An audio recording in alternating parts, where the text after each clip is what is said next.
انت كده بعد 7 سنين هتطرد من بيتك. هو الكلام ده حقيقي في ظل القانون اللي صدر يوم 4/8 وهيتنفذ يوم 5/8/2025؟ اه. طب على انهي عقد ايجار؟ كنا وضحنا الكلام ده في الفيديو قبل كده. بنقول ان عقود الايجار اللي قبل سنة 96 ده اي عقد قبل 96 بيطلق عليه عقد ايجار قديم، ملوش علاقه بالمده ان هو 59 سنه، او يعني لو واحد مثلا مأجر في 2003 59 سنه ده عقد ايجار جديد. معلش المعلومه دي يمكن جديده واحنا مش متعرف عليها، لكن ده عقد ايجار جديد. لكن اللي قبل 96 ده عقد ايجار قديم، وكنا اتكلمنا بالموضوع ده باستفاضه. لكن النهارده بقى عقود الايجار القديمه خلاص، كل العقود دي اللي هي قبل 96 العقود دي خلاص هتنتهي بقوة القانون بعد 7 سنين من يوم 5/8/2025. نشوف 7 سنين، ودي للشقق السكنية.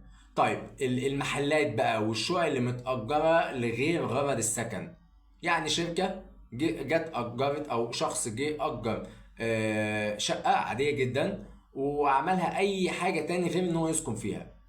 هنا القانون فرق ما بين لو أنت مأجرها لغرض السكن قبل 96، يعني تاريخ العقد قبل 96، أنت قدامك 7 سنين من يوم 5/8/2025.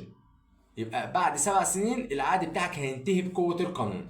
طيب لو كان الشقة بتاعتك أو المحل هو بقى لغير غرض السكن، يبقى أنت قدامك 5 سنين بيبدأ من يوم 5/8/2025، ويبقى العقد بتاعك اللي هو عقد إيجار القديم اللي هو قبل 96، إذا كنت بقى جيل أول جيل تاني أيا يكن، لا هو هنا الكلام كان واضح وصريح بأن هو بينتهي العقد بقوة القانون.